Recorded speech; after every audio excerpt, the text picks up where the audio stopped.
Damn, your girl so fine, but her breath is like, whoa. Without a doubt, Pokemon has one of the largest and most prosperous modding communities out there. There is a massive variety of ROM hacks that come in all shapes and sizes. There's games with new regions to explore, completely original Pokedexes, and whatever the hell this is. Among this sea of fan-made content, a certain person has made a particular niche for himself. This is Drayanos, and he makes enhanced versions of old Pokemon games. These enhanced versions seek to take the original games and modernize them in a way that appeals to more hardcore fans. This includes updated moves and stats according to modern installments, a higher difficulty, and the ability to catch all the Pokemon in the National Pokedex. I personally adore this concept. Being able to replay my favorite old Pokemon games with a fresh coat of paint is a priceless experience. So I decided to check out his mod of Pokemon Platinum called Pokemon Renegade Platinum. This is Drayanos' most recent work, and seems to be their most ambitious project yet, so I had reason to have high hopes. The original Platinum was the first Pokemon game I ever completed, and I have some pretty strong nostalgia for it. So I might be just a little bit biased when I say this, but this enhanced version is one of the best experiences I've ever had playing a Pokemon game, and I'm going to tell you all about it. Now there is frankly a lot to talk about for why this game is so amazing, so I'm sorry if this video ends up being really long, but it's worth going over. Pokemon Renegade Platinum offers both modernized features, increased difficulty, quality of life changes, and a huge upgrade in content. I highly recommend this game. In fact, don't even finish this video, you can just take my word for it if you want, I won't judge you.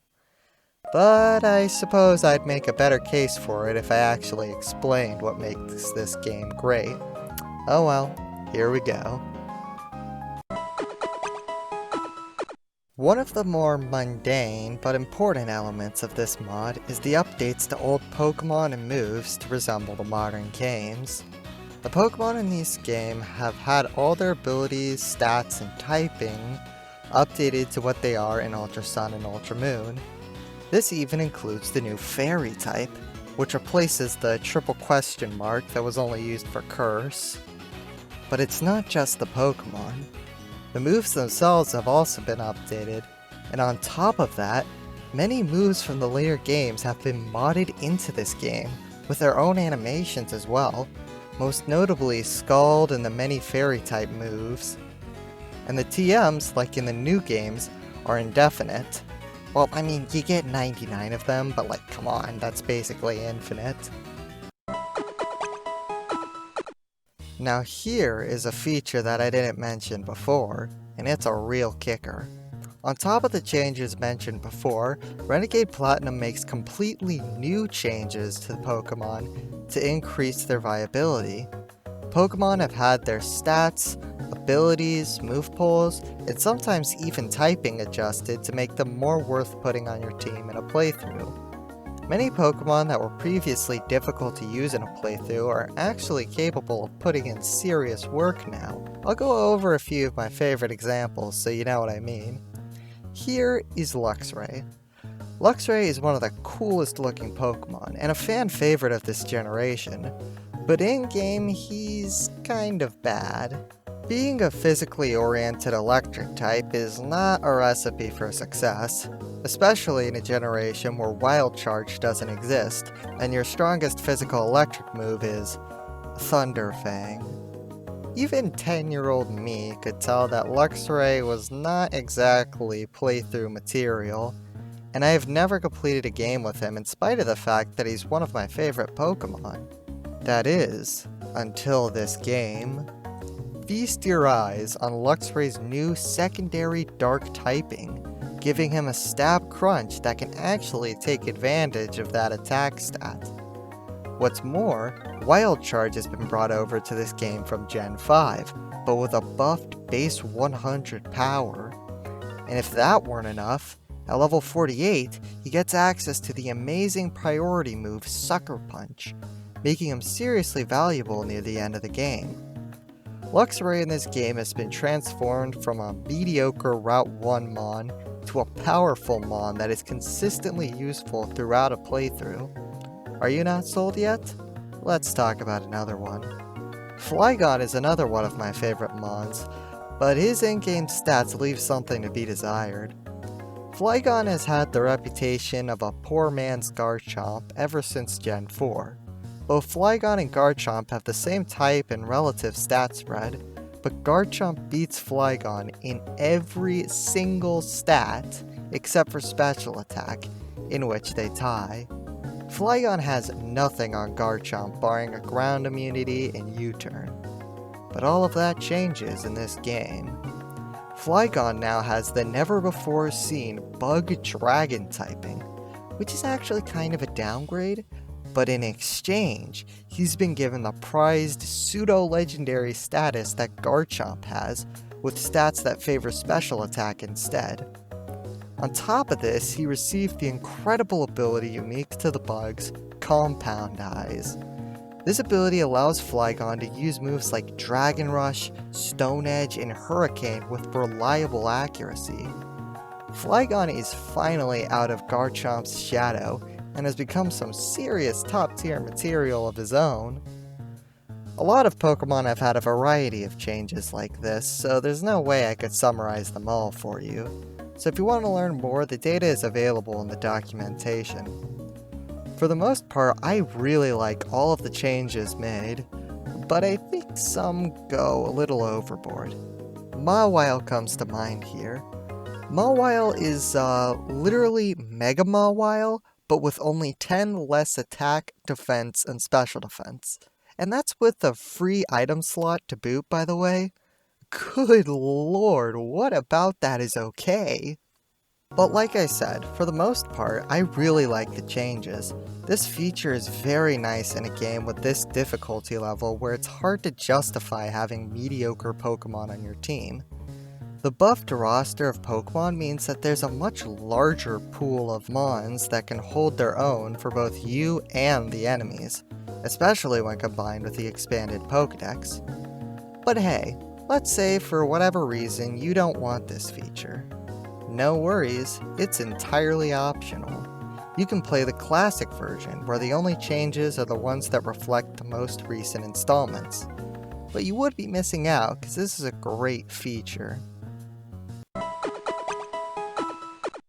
Okay, so basically there are a ton of quality of life changes in this game, and I'm not going to go over all of them, but a few of them I think are especially worth touching on. The most important of them is the speed up patch. You may have noticed by now that the gameplay I'm showing you is suspiciously fast. That is the work of the speed up patch that comes with the game. See, one of the biggest problems of Generation 4 is the pacing of battles. Everything happens kind of slowly, even though there isn't a lot of animation to accompany it. In particular, the HP bar goes down really slowly.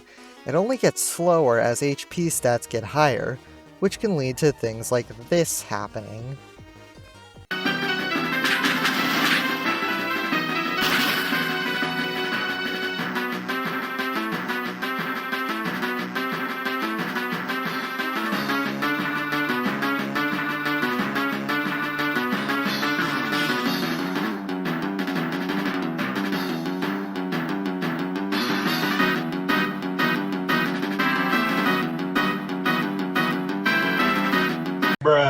Honestly, the games feel so slow sometimes that it's really hard to replay Gen 4 in particular. Now, I could solve this issue by just speeding up the game in the emulator, but that would ruin the amazing music that Pokemon Platinum has. So you see my predicament.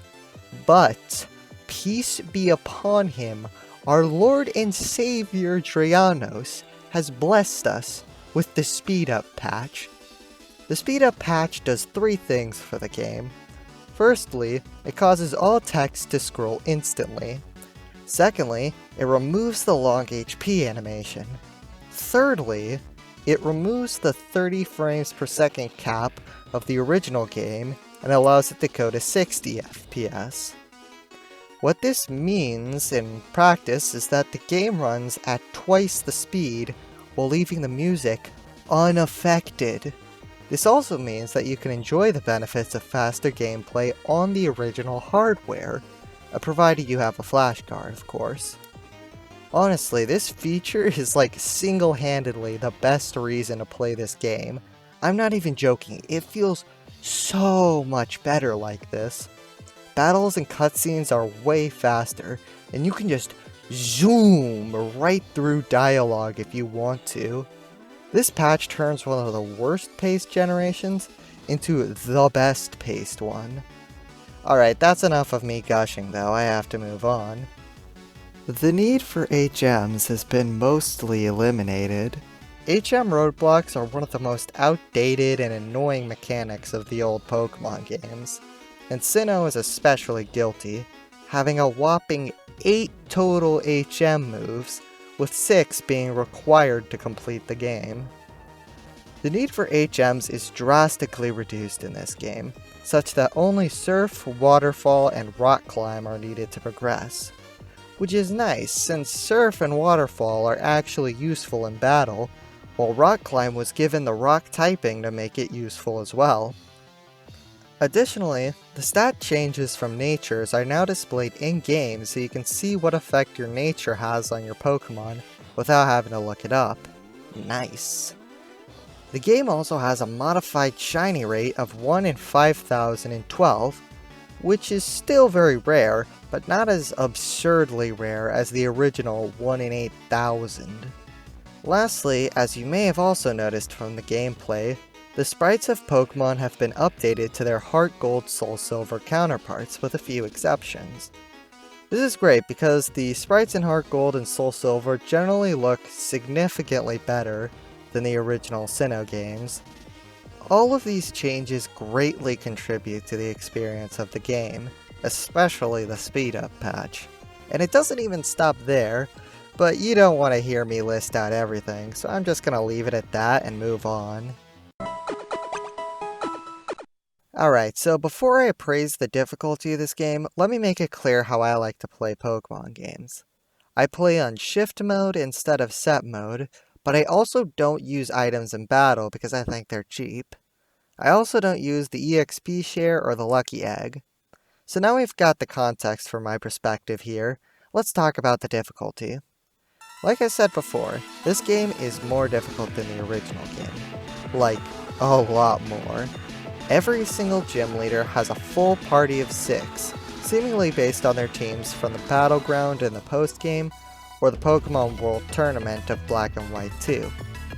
Their teams are higher level and pack good items, moves, and abilities to boot. They cover for their weaknesses well, so don't expect to be sweeping them with Pokemon that have an advantage against their signature type. They sometimes even show off cool strategies that you'd expect to see in actual competitive Pokemon. Take Fantina for instance, whose lead Drifloon will boost its stats with Calm Mind and a Ganlon Berry, and then try to pass them to her ace Pokemon Mismagius. And yes, that is just as terrifying as it sounds. Of course, it's not just the gym leaders. Your rival packs a more powerful redesigned team that he fills up much more quickly. The Team Galactic admins have full teams that are actually based on the Pokemon that they have in the manga? Man, that is so neat. What an attention to detail. But wait, there's more. Because there are actually entirely new fights in the game that weren't even in the original. Every one of the doubles partners that you travel with will first challenge you to a battle with teams that are based on their fights in the battleground, much like the gym leaders. Dawn actually has rival fights of her own, and get this, her first battle with you replaces the catching tutorial that you have to watch in the original. Do I even need to say anything more? Like, how are you not downloading the game right now? There are even still a few more new fights, but I'm not going to spoil everything for you. The take home is that there are a lot more battles in this game that are worth taking seriously. Even the Ace Trainer duos can be pretty challenging. Now, you might think from what I've said so far that this game is crazy unfair and the odds are stacked against you. But that's not entirely true, because there's something I haven't told you yet. See, Drayanos has a very unique perspective on difficulty in Pokemon games. Although the big fights all have super well-built teams, you have the ability to pimp out your party as well. Allow me to explain. Every single Pokemon has had their level up moves drastically restructured, giving them more powerful moves a bit earlier and allowing them to access many egg moves, TM moves, or tutor moves by level up. This is true in the normal version and the classic version. The aforementioned Luxray, for example, gets access to the Elemental Fangs at level 24 and can learn Superpower via the Move Relearner. And speaking of the Move Relearner, both him and the tutors all provide their services for free. What's more, good TM moves are easily available in abundance, and competitive items are easier to get your hands on as well. This design philosophy seems to be unique among Pokemon mods that put an emphasis on difficulty. Pokemon Reborn, for example, has gym leaders of totally roided out teams, meanwhile you the player are completely starved of good TM moves for the vast majority of the game. I really like the way Drayanos does it. The fights are still difficult, but you the player also have strong resources at your disposal, which heavily rewards you for properly using them. Now, sometimes I think the resources the game gives you are a little too good, and the best example of this is the game's mascot himself, Giratina. Giratina is given to you at a whopping level 70 before the final gym. For perspective, the Elite Fours teams are in the 70s. What's more, unlike the original, this Giratina already comes with the Greasiest Orb. I've played this game twice, with and without Giratina, and I can confirm that the game is far more difficult if you choose not to have him on your party, which I highly recommend. But besides that and a few other nitpicks, I strongly approve of the design of this mod. There's a lot more room for strategy in this game, which is just as valuable as how much you lose, though you will lose a lot, just to be clear. Like I mentioned before, a key feature of Drayanos' ROM hacks is that all the Pokemon that exist in the National Dex can be caught in-game, with most of them being obtainable before the post-game. This means that each area has a huge diversity of Pokemon. This expanded roster is reflected in trainer Pokemon as well. I think this is a great feature for the most part. A greater pool of catchable Pokemon means more different teams that you can build, especially with the Pokemon changes. This hugely contributes to the replay value of the game. Pokemon that aren't appropriate to be in the wild, like legendaries, have unique methods of being obtained. The legendaries have a really cool route to being obtained in this game. After you fight Giratina, the events of the Distortion World have created spatial rifts throughout the region through which you can encounter legendary Pokemon. Some legendaries have really cool unique events that are separate from the rifts entirely, and they are very cool. I think the way previous legendaries are accessible in this game is kind of more well done than the newer games. However, I do have two particular nitpicks on this subject. The first is about the gift Pokemon. The starters, which you would think are supposed to be rare, are just kinda thrown at you by the game really early on. Just by talking to and fighting some reporters in the first few Pokemon centers, you can get all of the starters of the previous games. And then there's the fossils. Okay, so basically, if you just talk to this girl in the underground man's house, she will give you 3 of every single fossil, except for Aerodactyls, which you only get 1 of. What? Huh? What am I even supposed to do with all of these? My other personal problem with the increased Pokemon is that sometimes the diversity of new Pokemon can be a little overwhelming, to the point of drowning out the original inhabitants. This effect is most noticeable earlier in the game. Like, look at how long it takes me here to find a Shinx. A Shinx! I think the diversity is an overall good, but would it hurt to just put a little more emphasis on the original Sinnoh Pokemon? After all, a big component of the appeal of these games is the nostalgia, so it'd be nice to be seeing more familiar faces. On top of the improvements on the original game, Renegade Platinum has a lot of original content of its own to share.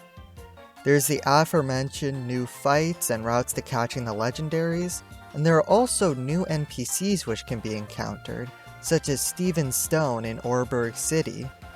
There are also a number of additional minor events, and sometimes completely new missions. For example, there's actually a completely new encounter with Team Galactic at the Pokemon Mansion, where you have your first encounter with Saturn. Additionally, the way that you navigate the Sinnoh region in the campaign has been slightly restructured, integrating certain side areas into the actual campaign and allowing you to access certain areas earlier in the game than the original. There's also a huge abundance of post-game content. Beyond catching the legendaries, there's a new mission on the post-game island. Buck has organized a sort of mini Pokemon League, with 6 gym leaders specializing in the unused types of the original league, with him as the champion. Beating this challenge enables you to go with him to Stark Mountain and complete the Heatran event. Again, there's still a lot more content that I'm leaving out here for the sake of brevity and also to not spoil everything for you, but I guarantee that you'll enjoy all the cool new stuff this game has to offer. Overall, you'll find that while the game is faster, there is still a lot of game to be played, leading to a very dense and packed experience compared to the original. The sheer amount of new content is also a huge boon to the original game's pacing problems. No matter where you are, there's always something to do or get ready for. Even if the difficulty and other features don't appeal to you, I promise you that you're going to enjoy all the new content. Overall, I can't recommend this game enough. It's difficult to briefly summarize all the great things that Drayanos has done for this game. Renegade Platinum not only provides a more difficult and diversified experience of its original game, but it expands on it and brings its own quality original content to the table. Frankly, I think this game does more justice to the original than any remake ever could. It's that great. As an avid lover of Generation 4, nothing could make me happier than to see my favorite region get the makeover that it deserves. If you love Gen 4 like me or are considering replaying any old Pokemon games, I highly recommend that you check this game out. I would also recommend checking out the rest of Drayanos' library of enhanced versions. Apparently, a newer version of the enhanced Heart Gold and Soul Silver games is in development right now that aims to do more of the kind of stuff that Renegade Platinum did, so keep your eye out for that one. I'm a big fan of Drayanos' work, and I'm excited to see the kind of projects he'll be working on in the future. Peace out, YouTube.